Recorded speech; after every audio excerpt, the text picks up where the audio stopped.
Hello and welcome. We are having a deep dive in That Tomorrow, one of the darkest books Peter James ever written. And I believe it's one of the most terrifying ones as well, if you consider that this thing that gives the base of the story is actually happening. There are haves and have-nots, and those people who can afford and willing to tap into the dark underworld of illegal organ harvesting, they might just buy themselves new liver, new heart, who knows? And while it is not a topic that we hear much about in the news, or we don't really talk about it, well, this book here makes sure we will remember that it's an existing problem. And also, before we get into it, I'd like to note that just like I did in Dead Man's Footsteps, I clustered the scenes that take place abroad in Bucharest, Romania in this book, and I sum up the going-ons there because I want to save us a mental whiplash jumping back and forth in the storyline and geographically. So I figured it would be easier. So everything that takes place in Romania in this story will be summed up in a couple of clusters, maybe 3, and eventually the threads will meet. So let's not waste any more time. Let's get into it. This story starts with Susan Cooper worrying about her husband, Nathan Cooper, going on a motorbike ride. She hates those bikes, thinks they're dangerous.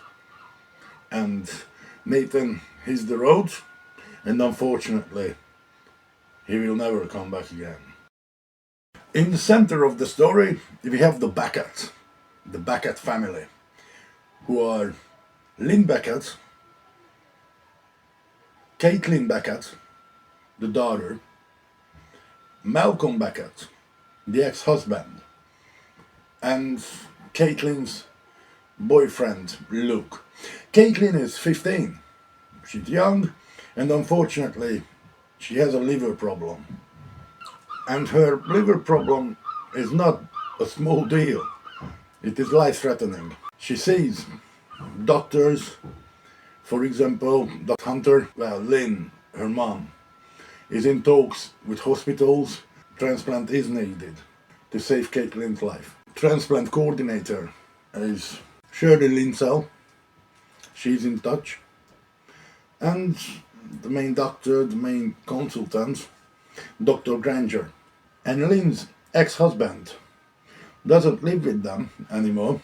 He's working on a dredger ship, and 3 weeks out at sea, 3 weeks inland. That's his schedule. And he's just about to go to work. We'll catch up with him a bit later. While Lynn takes her daughter, because they have to deal with this transplant situation that is not easy and it's really complex. And while they're there at the consultant and see Dr. Hunter, back in Brighton, the police gets called because there's a road traffic accident, and that is Nat's motorbike. He survived the collision, gets taken to hospital, but he has life-threatening injuries. We'll check back with him later too. While Roy Grace gets a different call. He gets called to the Shoreham Harbour because at the Shoreham Harbour, a dredger ship just pulled out a body from the bottom of the ocean.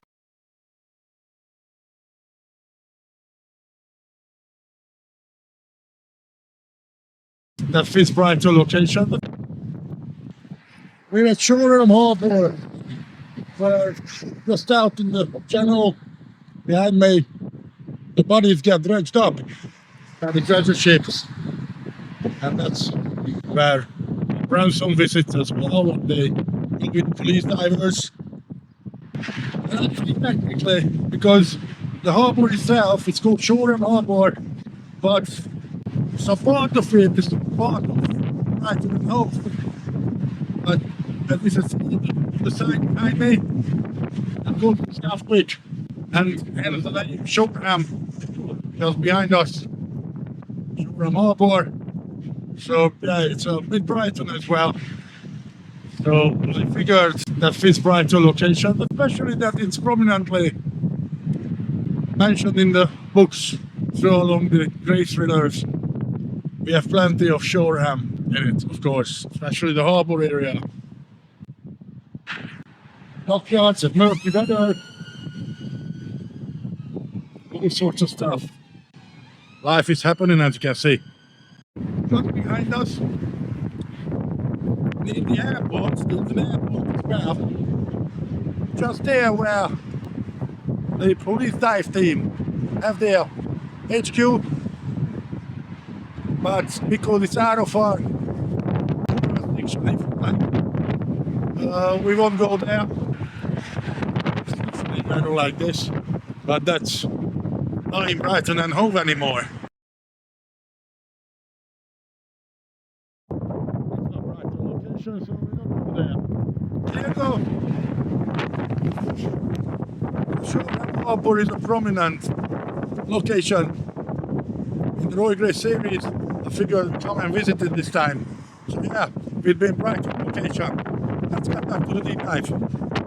Having the body found, they worried the workers on the treasure ship that they might seal the whole vessel, as it could be a potential crime scene, a scene of a death.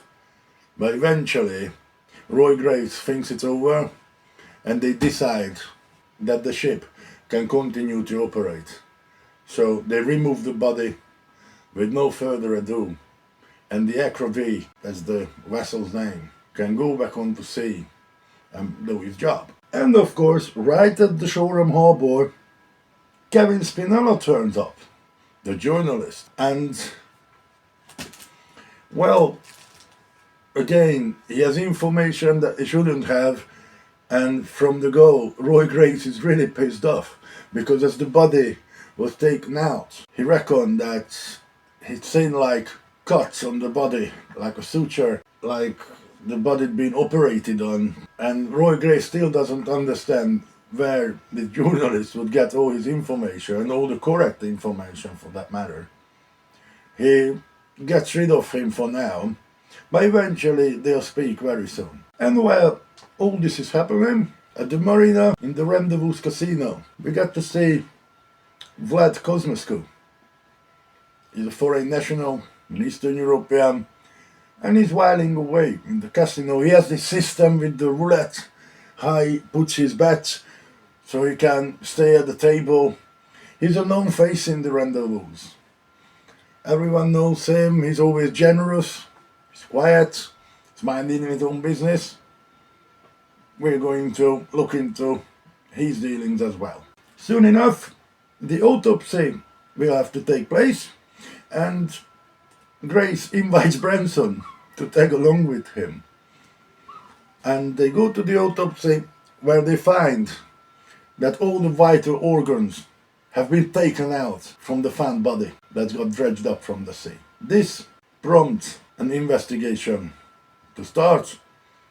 So Roy Grace opens Operation Neptune. And this story begins with a few dead bodies, because Sergeant Tanya Whitlock, the special unit of the police's leader, that's the dive team in Shoreham, they have stumbled upon another body in the Brighton marina.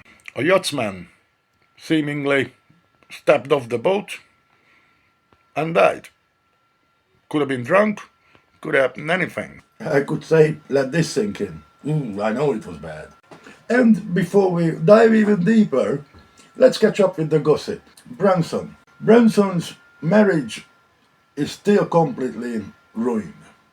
Actually, as we learn from this book, he had bought a horse to the wife.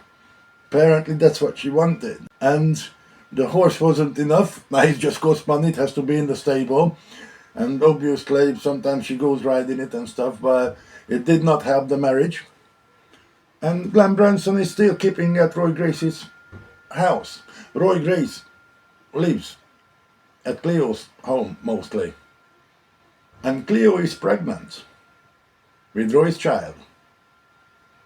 And also, we will have a favorite detective remarried again. But this marriage is a strange one. We'll get into these little details a bit later.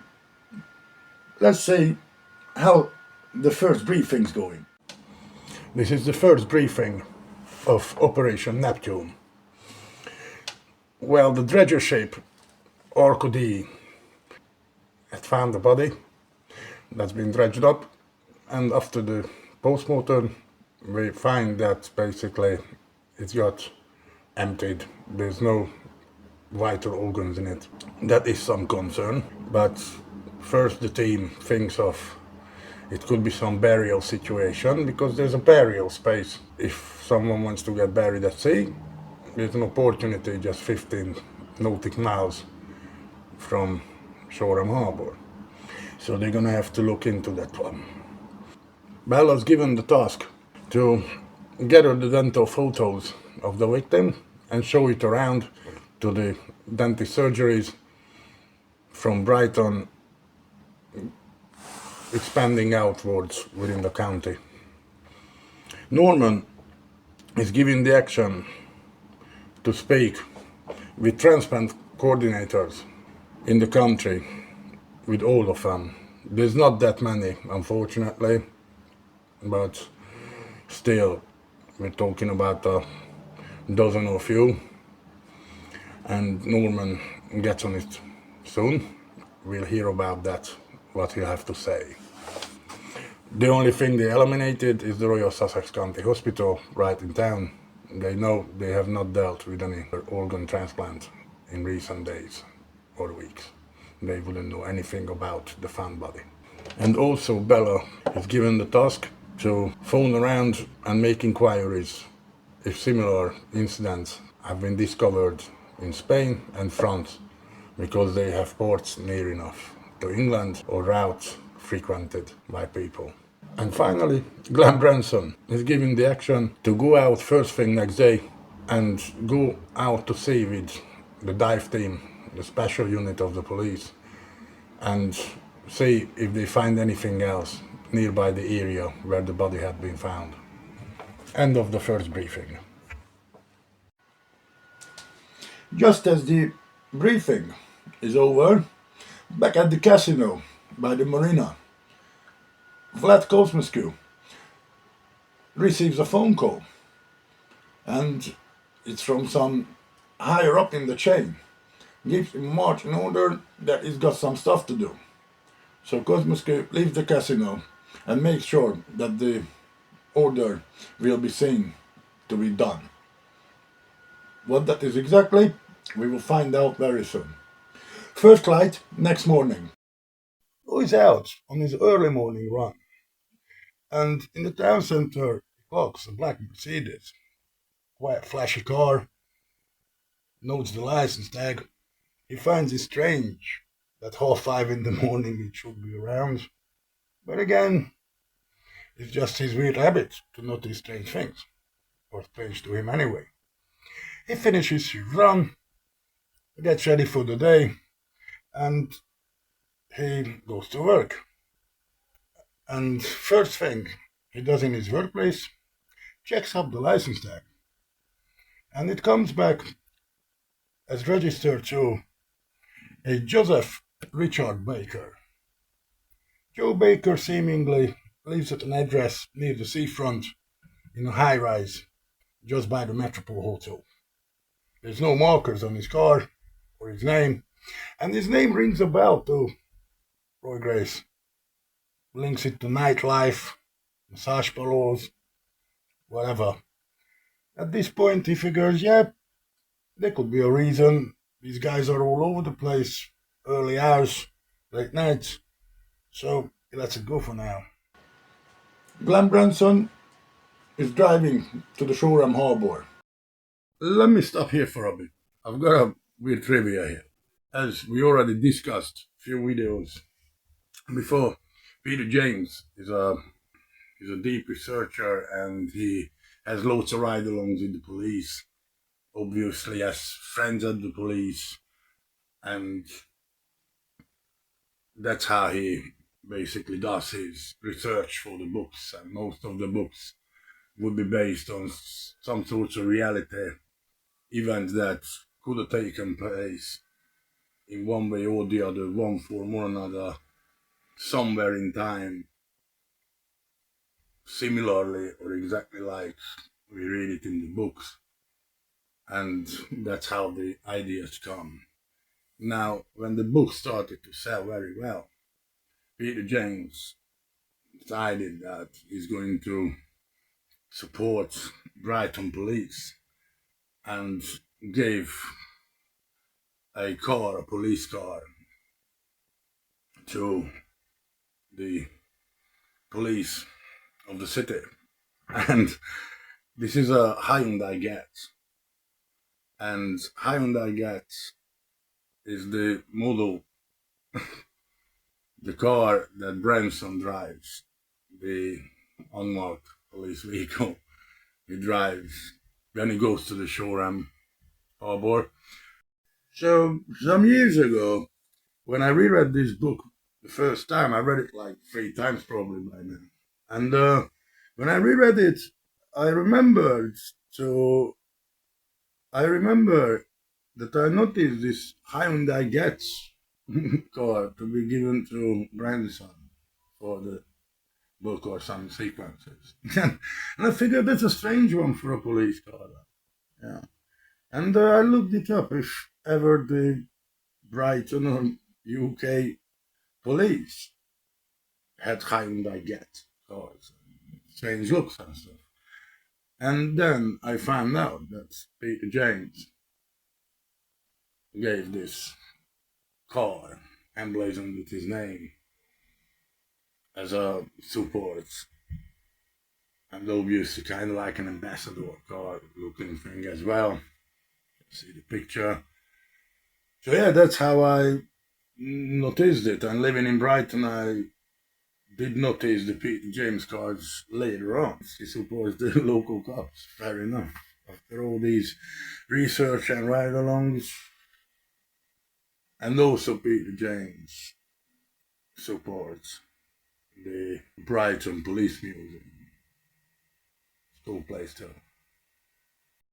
And at one point I will make a video discussing this. Death Comes Knocking, Policing Roy Grace's Brighton. This is a great non-fiction book by Graham Barrett with Peter James.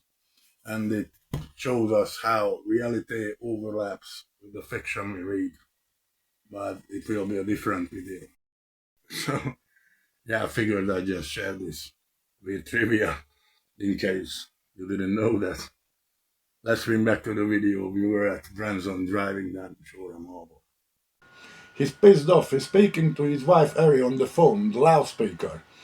And they're having an argument. And eventually she hangs up on him. So he's all feeling anxious and really angry, really pissed off. So eventually, as he meets Daniel Whitlock, the boss of the police dive team, he pulls himself together, tries to forget about all this situation with his marriage and concentrate to the case at hand. The dive team chartered the boat and they're going out to the channel with a sea bottom scanner, and they're gonna see if they find anything else where the body had been dumped. And soon enough they will find something, 2 more bodies.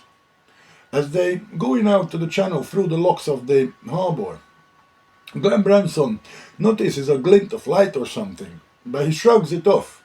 His mental state, because of the argument earlier, just sidetracked him enough that he really doesn't think much of this one. It will be important because he will remember it. Eventually, after the bodies got found, they got pulled out from the sea and eventually end up in the morgue, and we find that they are missing all the vital organs as well, like the first one had.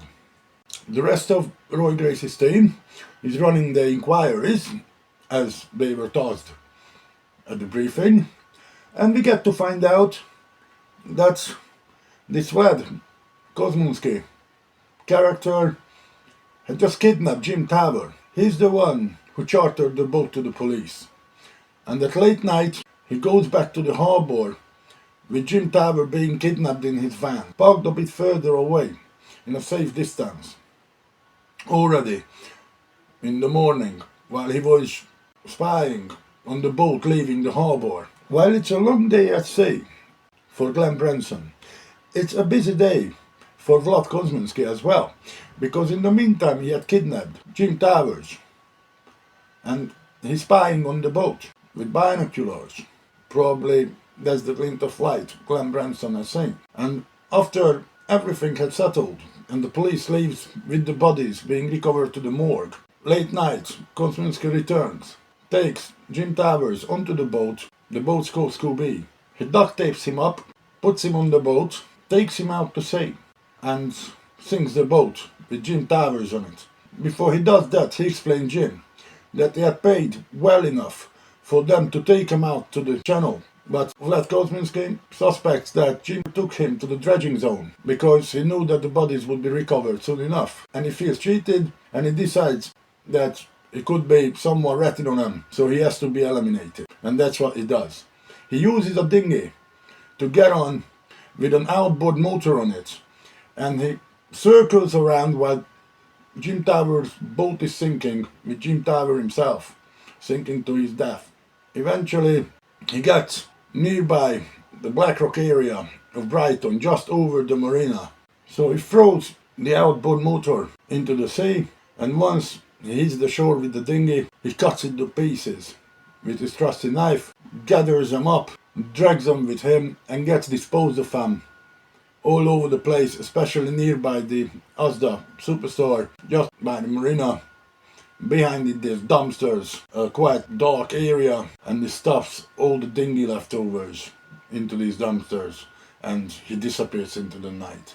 The autopsies take a long time, obviously. The only clue so far that's anything to go by at this point regarding identifying the bodies is a tattoo.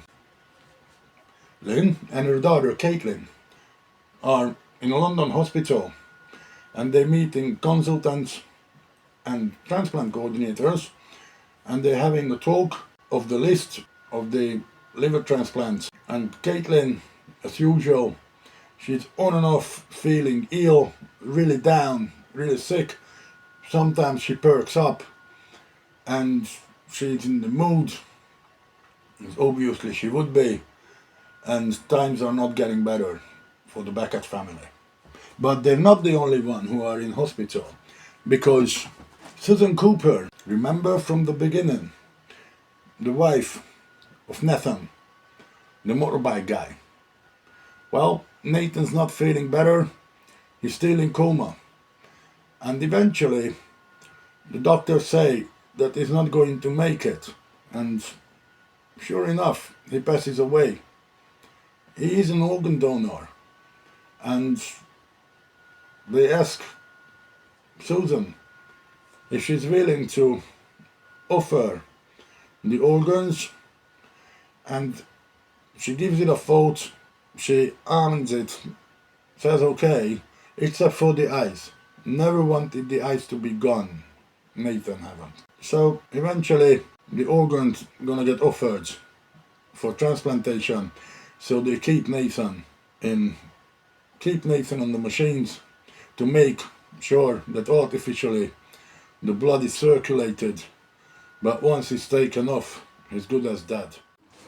This is the fourth briefing, and Bella reports that the pictures of the dental work had come back negative.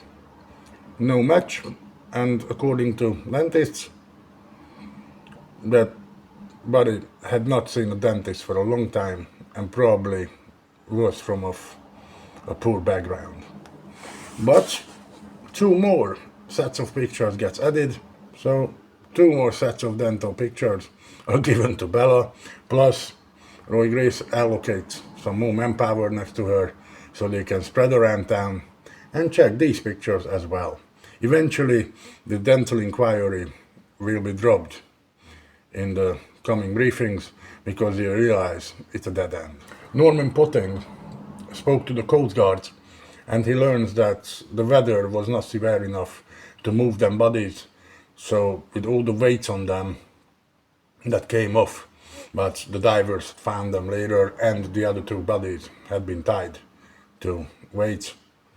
They concluded, the Coast Guard did, that the weather would not have moved them bodies that close to the dredging zone, so probably they got dumped in that area deliberately.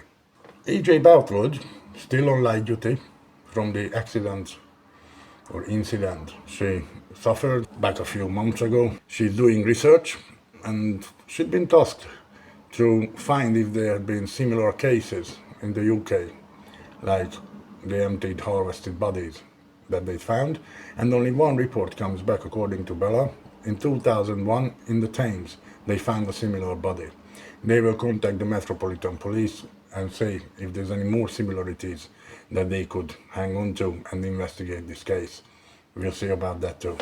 And also Emma brings attention that while she'd been in hospital, she looked into certain things regarding of science, health, DNA, and she learned this and that from it, and eventually, with this inquiry at hand, making phone calls, getting in contact with people and companies, she found that there's a new American DNA analytic company that actually looks into the enzymes and the isotopes in the DNA, and they can pinpoint what kind of minerals are found in the body and what got digested, and probably it points to what location these people are from because of the local vegetation, the local food habit. And after discussing the possibilities, Roy Grace makes a mental note to see if they have enough resources to send this DNA samples from the three bodies to this American company. Rest assured they will. And finally, Lizzie Mantle, an indexer team member, she's given the task to trawl the dark web and get in touch with the special IT unit with Ray Peckham and see if they find anything on the dark web about organs. It might yield a clue. And now, let's take a trip to Bucharest, Romania. There's two homeless kids, Simona and Romeo. They live in this homeless community under the streets. You have to go into their den through some gaping hole under the pavement. They do their daily chores like bagging, wheeling and dealing, feeding stray dogs, loads of them. And eventually, Romeo bumps into a lady, seemingly a German lady, who introduces herself as Marlene Hartmann. And she offers Romeo a job abroad in England. Romeo obviously says that he'd like to take his girlfriend, Simona. And soon enough, they strike a deal. We'll see how that's gonna go down. Meanwhile, in the UK, Lynn and her daughter, Caitlin, get called to a hospital. Apparently, there's a liver available. They pack up, they hit the road, and get to the London hospital double time. And by the time they get there, it turns out that it got cancelled because the list of prioritized people for transplants, organ transplants, are really a complex thing. And it can change in a blink of an eye, as discussed before.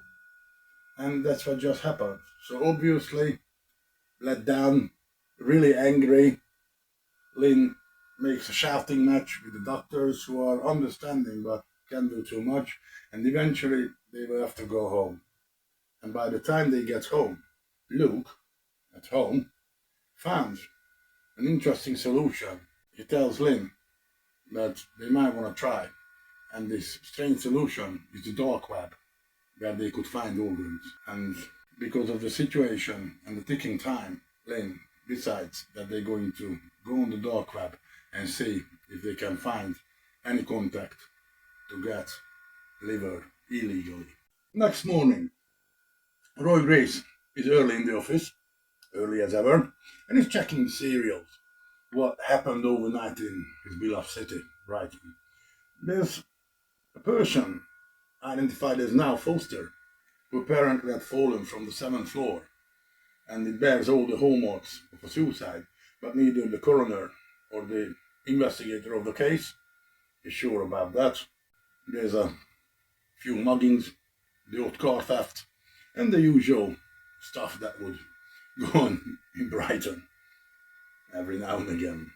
And the serials also reveal the missing boatman, Jim Towers, and his boat, Scooby.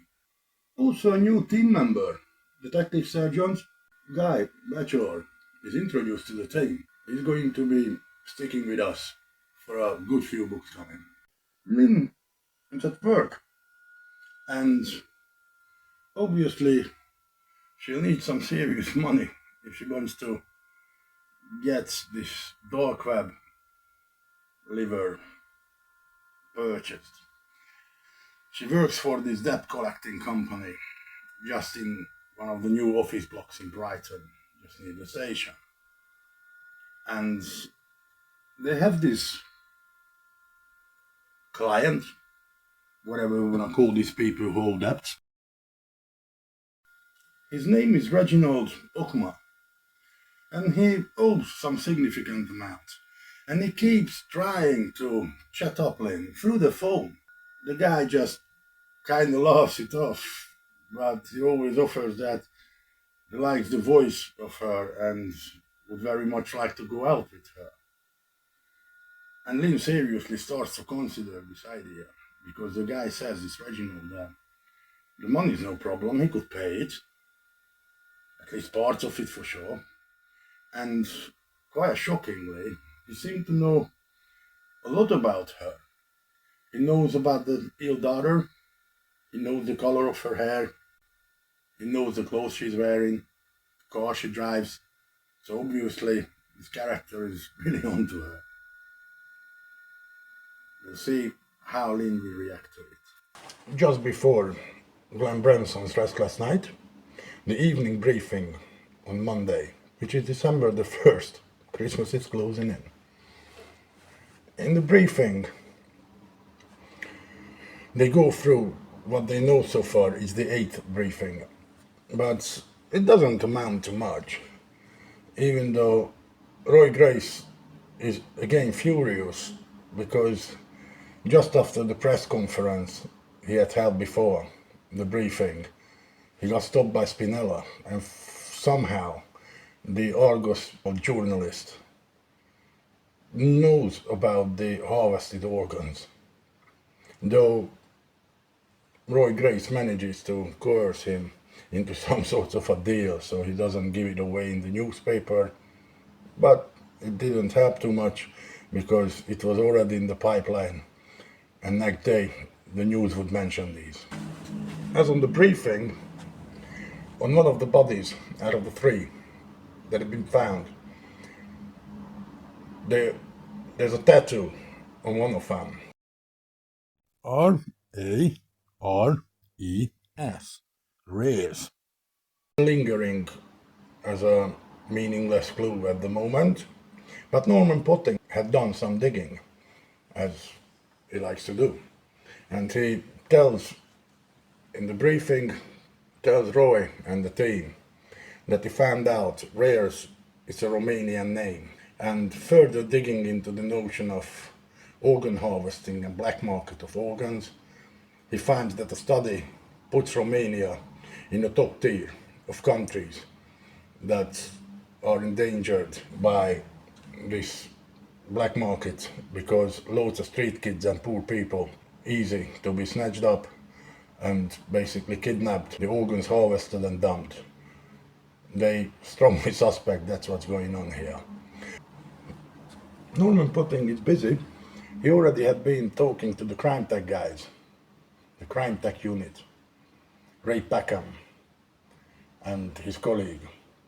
He briefed them about the case they're involved in, and they got on the dark web to look around, and lo and behold, they find Romanian connections are quite prominent there too. This information Pudding shares as well with the team, and Roy suggests he keeps on it and let him know if anything comes up.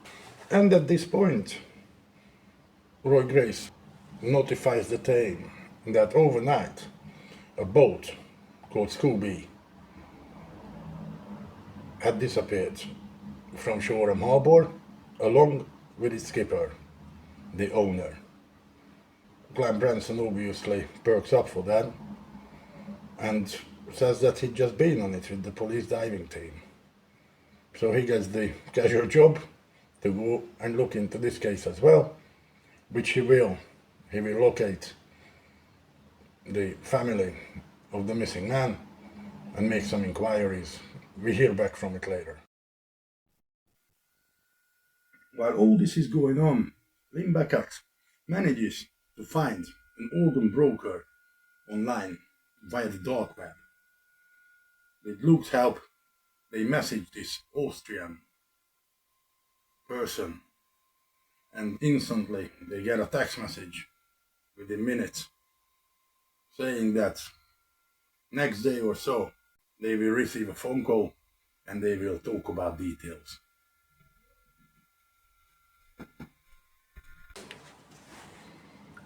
Glenn Branson can't sleep. He's tossing and turning in the bed. He's already keeping at Roy Grace's house because of his marriage. It's not only on the rocks, but they're going to divorce with Ori. And he's kind of not welcome in his own house anymore. Anyhow, he's tossing and turning, and he keeps remembering this glint, this flash notion he had while out with the diving team on Scooby. And he decides, like 4:30 or 5 in the morning, to go back to Shoreham and look around a bit. So that's what he does. He gets dressed, gets in his car, and drives down to Shoreham Harbour. He goes through the port, and so far he remembers whereabouts he thought he'd seen the glint, like some looking glass flashing, perhaps a binocular, he thinks. And between oil tanks, he looks around with his flashlight, with his torch, and he finds a couple of cigarette butts, silk cut. Funny enough, that's Roy's brand. Well, anyhow, he finds the cigarette butt, and he figures one ciggy butt would be just some ignorance. Someone flicked it away. 2 cigarette butts, meaning someone was waiting there. He picks them up using an evidence bag so he doesn't touch them, and pockets them. He's still looking for other stuff for over an hour, but he finds nothing. But with a bit clearer head, he heads to work.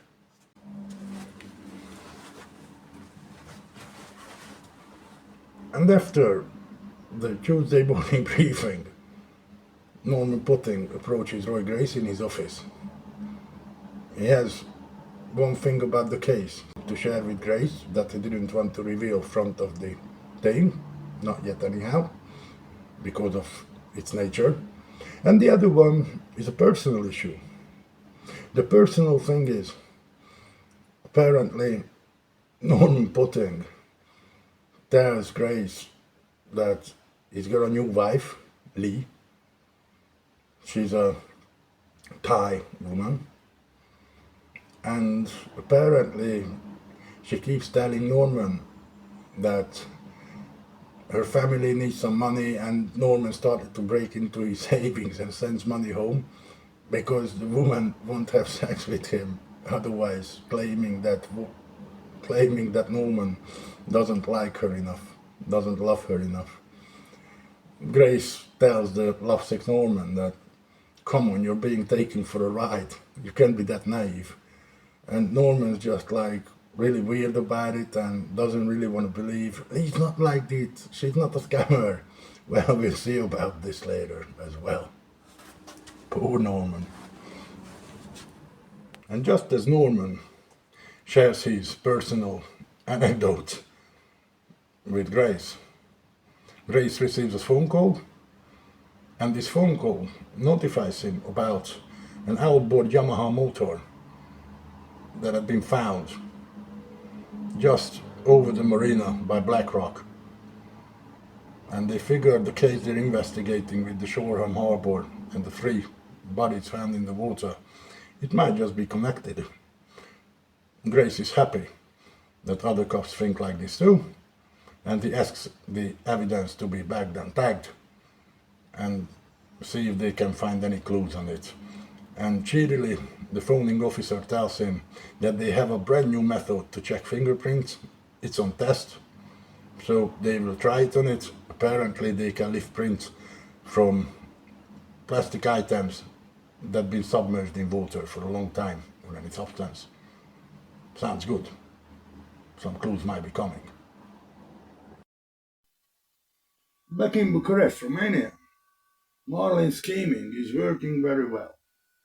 She manages to sweeten up both the guy and the girlfriend. So Romeo and Simona are now friendly and trusting with this woman, who eventually tells them that the time has come and they're going to go and check in to a facility where they will undergo medical checks, and after that they get on the plane and fly to the UK and start working.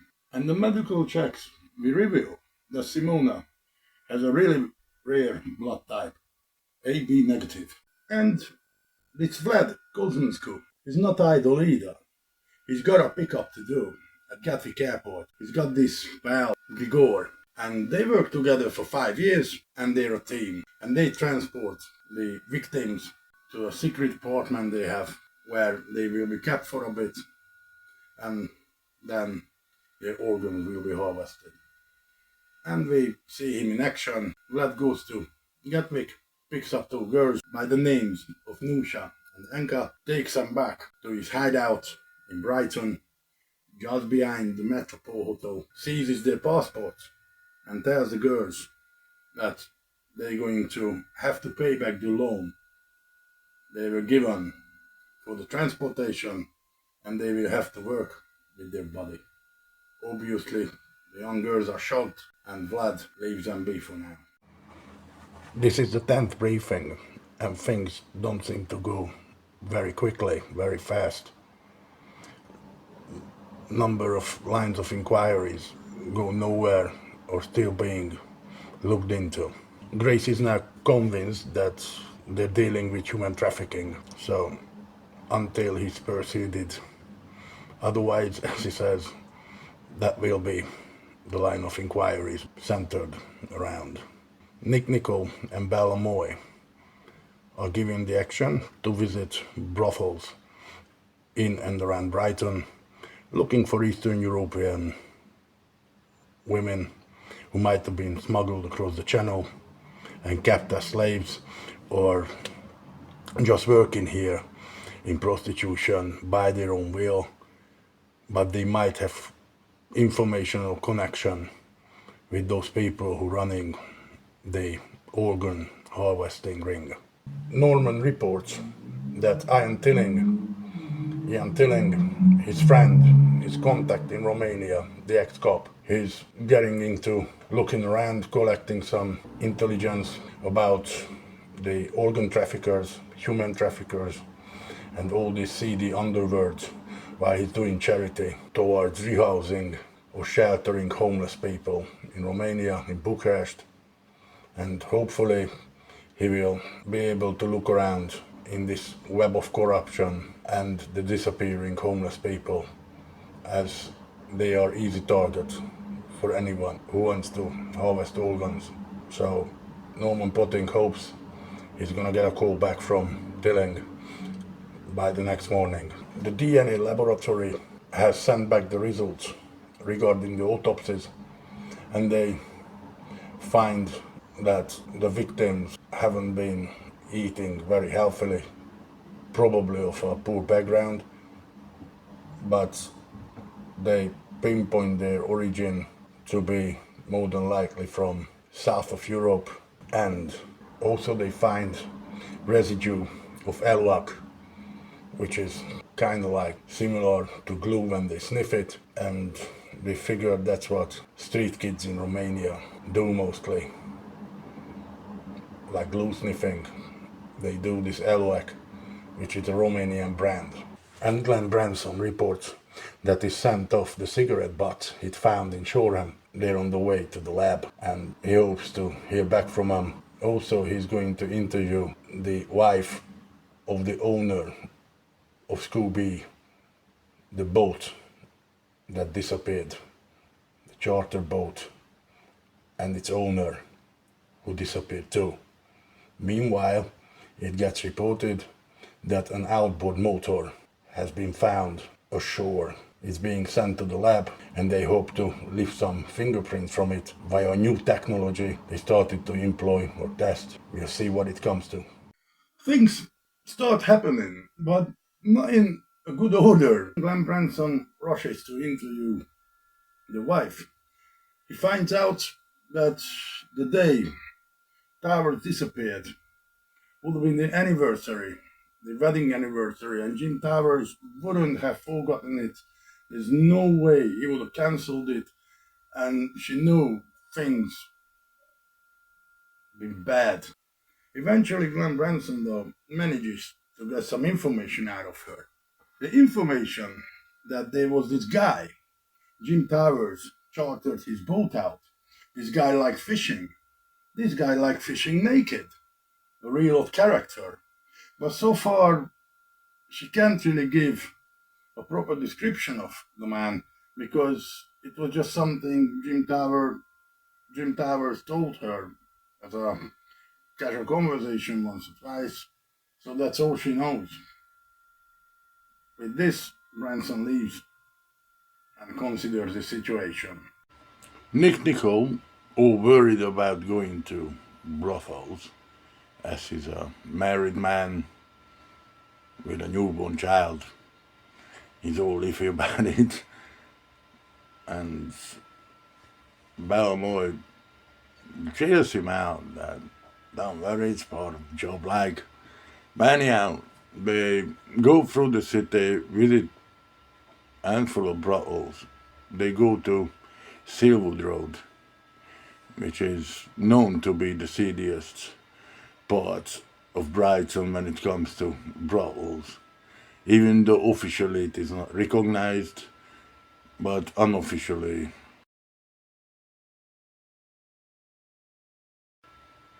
we all know that there are plenty of brothels run there. And they go there. Approaching it, they introduce themselves to the madam, and they wonder if they are new people who have come, new girls.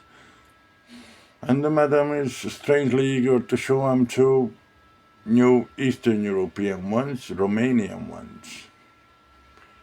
And there will be some good conclusions.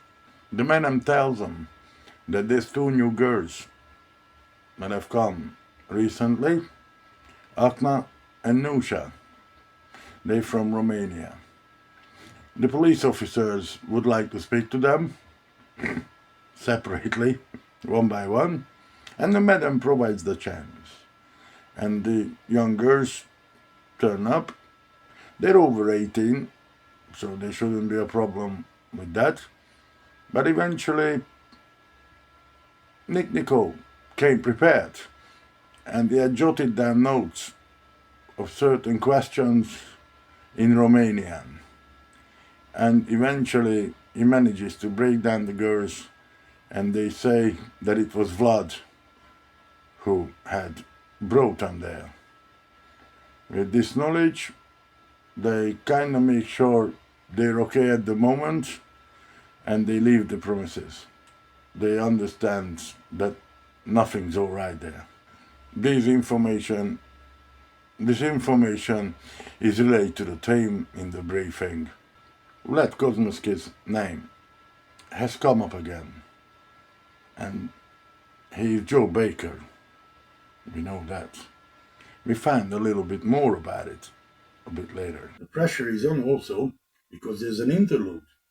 One day when Lynn goes home, finds Caitlin completely wrong.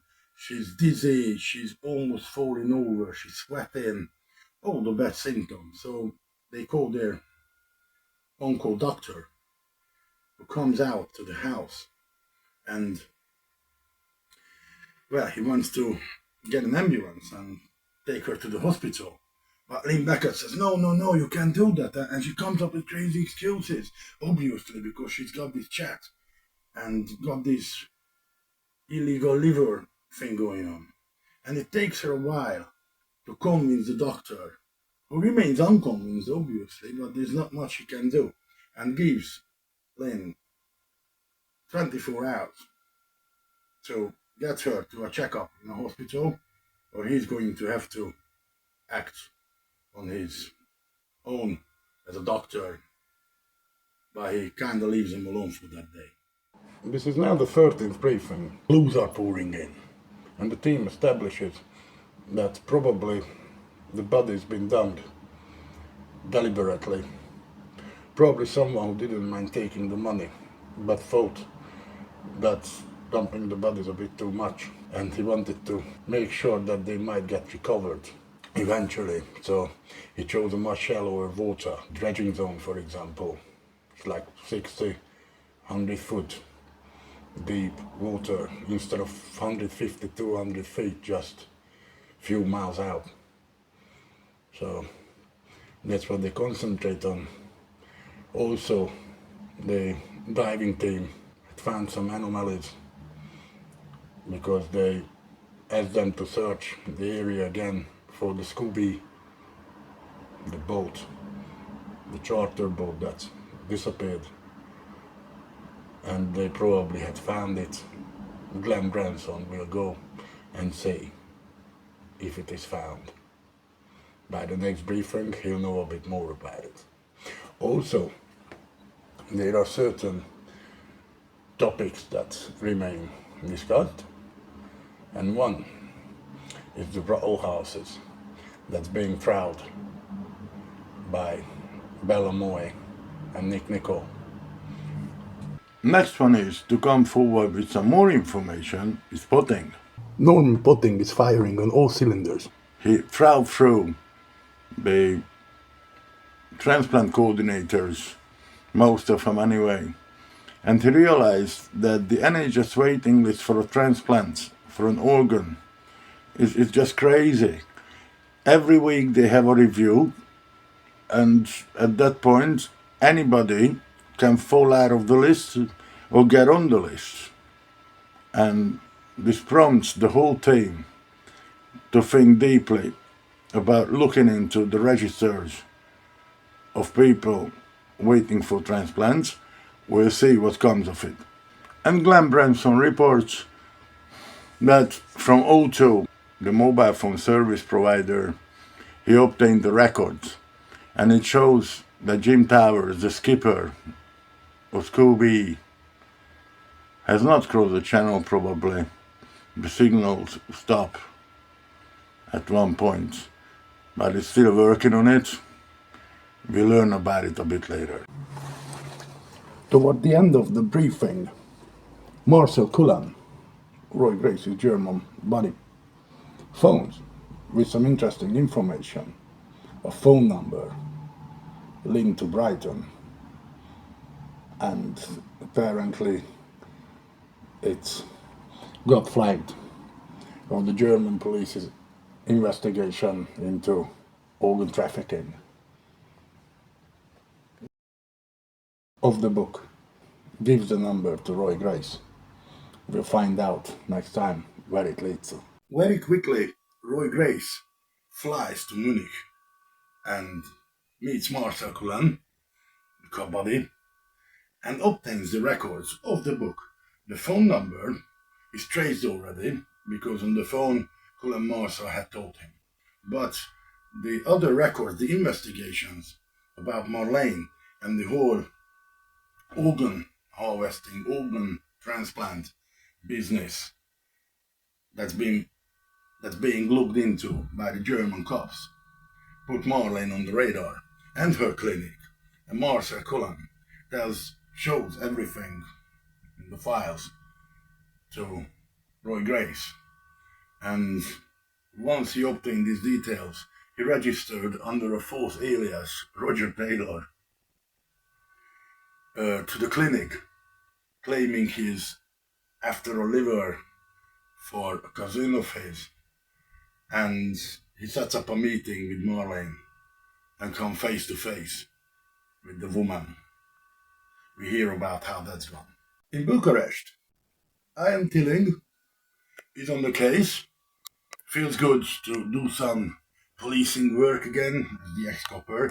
He asks around the street and soon enough discovers about the homeless kids being met by this wealthy-looking woman, German or Austrian, they reckon. And he chases down the clues, the trace is followed. He finds eventually trace of Simona and Romeo, and literally sees Simona being sat in a Mercedes and driven off. Soon he's gonna phone back to Brighton about it. Limbeckett is working for a company which deals with recovering debts. They buy debts and try to recover it.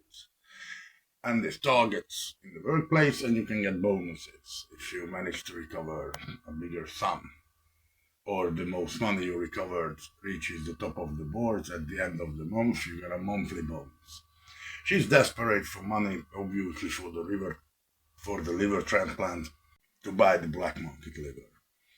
So she tries to hustle some money together, and one way she considers it seriously is a client called Reginald Okuma. Reginald Okuma is owing hundreds of £1,000s, and she comes up with the idea that there's a Christmas bonus sales that Okuma could pay up some amount of money, partial money, and a bit more would be written off. And since this character seemed to be in love with her, like kind of stalkily, I think, was still.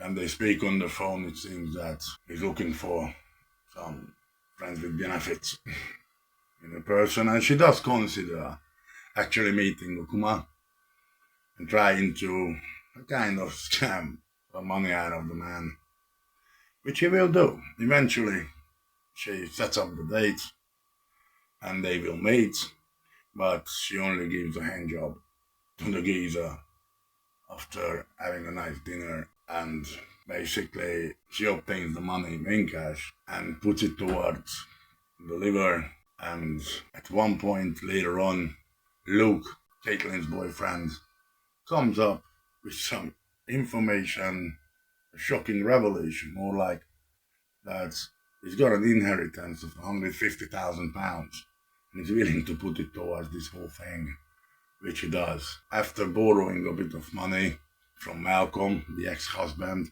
who works on the dredger ship, and he's actually unaware of the case going on in Lynn's household about the dark web deals, because he can't really communicate very often from the boat, from the dredger ship. And with the money pulled together so far, Lynn is ready for the call from Marlene, and the call will come through and they will meet up very short. Marlene's not stupid either.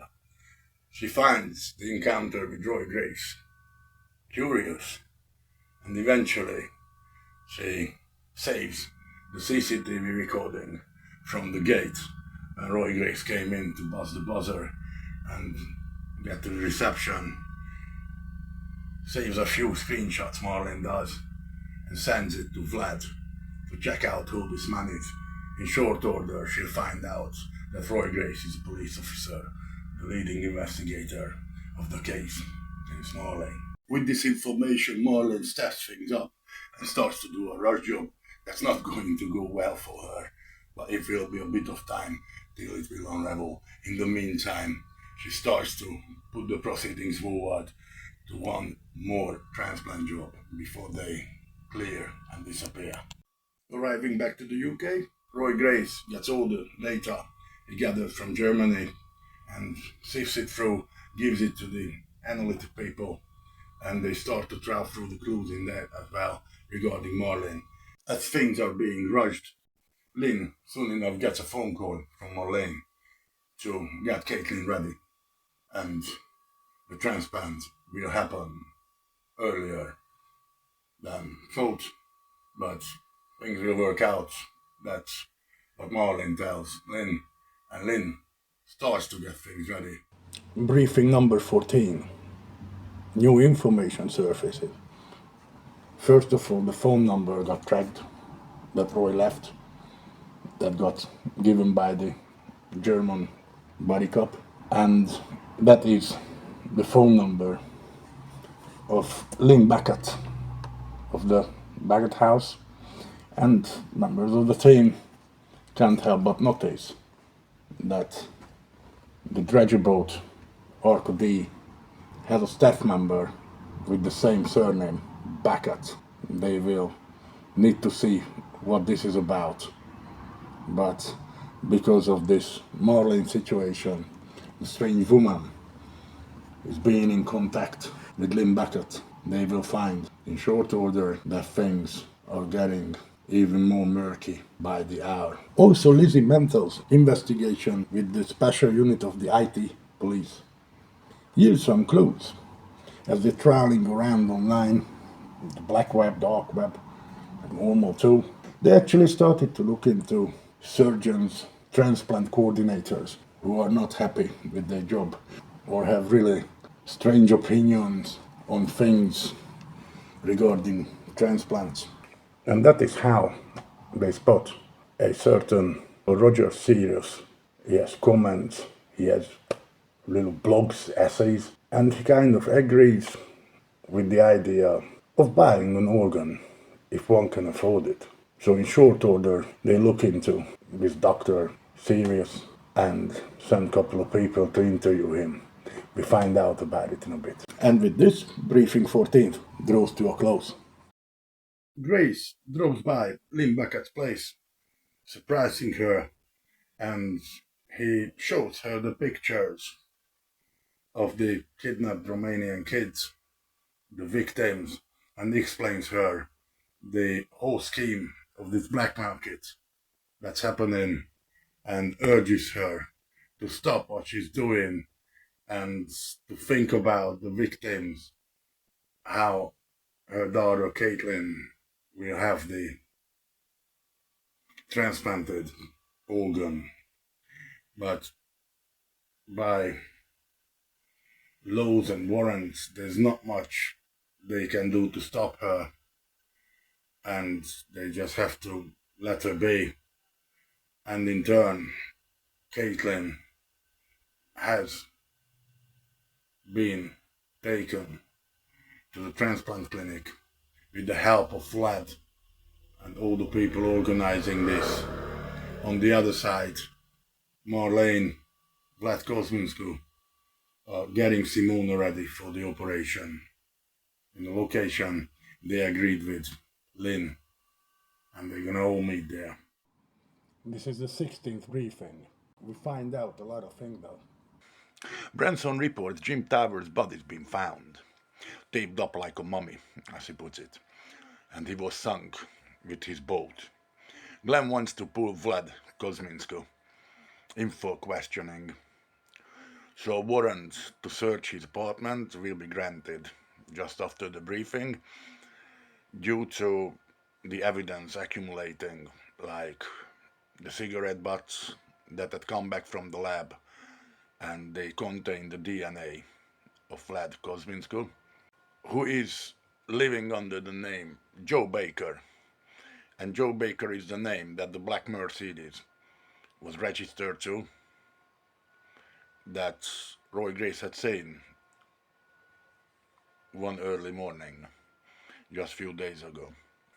This Vlad, or Joe Baker, is also a person of interest to the Interpol and the Europol. So they have his prints and DNA on records, therefore they could identify him. And Branson and Balamoy will go and see him. Roy Grace reveals to the team that the German friend of his, the police officer Marcel Cullen, sent his phone number. Of the records, they cannot reveal the source, being the German police, but it's a pointer, and the phone number is linked, registered to the Beckett. And as it happens, they realize that the Beckett family has a problem, that their daughter Caitlin has liver failure, and this really raises all sorts of flags, and the police will have to concentrate on them too. The German police also given Roy the call logs from Transplantation Central, that clinic in Germany that Roy went to see undercover. Roy Grace tells the team what happened to him in Germany, that he'd met this woman, Marlene Hartmann. Strange woman. Roy's got some clues from her, but he doesn't know that Marlene tracked him down too, and kinda knows he's a detective. We get back to this info later. Nevertheless, right now, Roy Grace passes around some pictures of this woman that the German police also provided to the Sussex police, due to they'd been investigating this woman and her trafficking for a long time, and they have pictures of her and the surveillance put on her as well. It's all off the records, but Roy's team can use these as guides, crutches. And then suddenly Norman Potting's phone rings. Excuses himself from the master room, and when he comes back, he tells the team that it was his contact from Romania, Ian Tilling, and says that he believes that a teenager woman, Simona Irmia, will be smuggled into the UK in a short period of time, within the day, within 48 hours tops. And she'd been seen talking to a German woman. And this German woman is Marlene Hartmann. And Guy Batchelor and E.J. Boutwood had gone and interviewed this Roger Sirius about how these organ transplants work, and they find that they would need a big team, special medication, so they will try to cinch down which clinics can be appropriate to do these sorts of dealings. They reckon that NHS is a no-go, because there's no way you could smuggle stolen, harvested organs through the system, so it might be a private practice. They find that their best chances to get surveillance team on Sirius and follow him, and he might lead them to the clinic. So the team gets ready with this too. And just about hearing the story, before we conclude this briefing, I have the weird section. And here we are at the title hunt. The title is said in chapter 95, page 438, and is said by Roy Grace as closing the briefing. It goes like, I'll call Bill Warner at Gatwick, get him to watch incoming flights from Bucharest and other points of departure they might use. He was silent for a moment. I'm afraid we've got a long night ahead of us. I don't want another body turning up that tomorrow. As far as I'm concerned, that's the only place it's said in the book. we found this one as well. Let's get back to the deep dive. And this is the end of the briefing. Branson and a small team go and seek out the address of Vlad Kozminsky, or as known as Joe Baker, and they get into the flat and basically they find nobody home. The apartment is cleared out, like no one ever been there. Obviously, Vlad Kozminsky had left. Eventually, a phone call gets received by police, and after a little bit of delay given to Roy Grace, the information from it, which is a member of the public, phoned in and reported that she works for this pharmaceutical company and she finds strange orders for special medication that would be used for organ transplants and similar operations. Roy Grace and the team perks up. They look into it, and soon enough they find is the Grand Clinic, and they suspect that's where the operation will be held. So they start dispatching units there and go themselves, and hoping that they can stop this whole proceeding to be done before Simona gets killed. With police teams watching all ports movements, they have a list of license plates linked to individuals concerning the crew of Marlene Hartman, and eventually they flag a black Aston Martin, picking up Caitlin and transporting her to a private clinic where the operation will take place. And the police team tries to follow the Aston Martin. Unfortunately, the police loses the Aston Martin as the crew, just behind the train station, switches cars and they get into this brown old Mercedes and they drive off with that, heading for the private clinic. And just moments to spare, when Caitlin realizes what really is going on, they both getting prepared in the operation theater, when she realizes that it will be Simona, who's still alive at this point, who's gonna get killed. So get the liver for her. She decides that she doesn't want this, and though she's not really being let go at this point, she manages to get her hands on a scalpel and attacks a nurse with it and runs out of the hospital, saving Simona.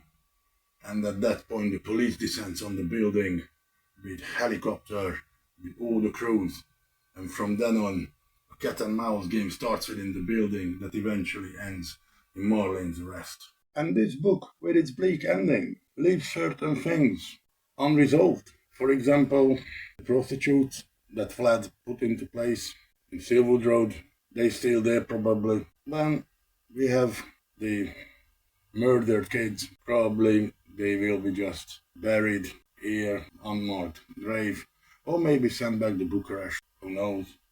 Caitlin dead. Lynn Beckett doing 2.5 years in prison. Vlad Kozminsky may be arrested, but the trial is a while away. Marlene Hartman probably will be extradited to the German cops, but she's arrested as well at least. And other people who got dragged into this game by Vlad and Marlene passed away, like Rares, his girlfriends. All these remain unresolved. Though the police know what happened, they could link them to this whole case.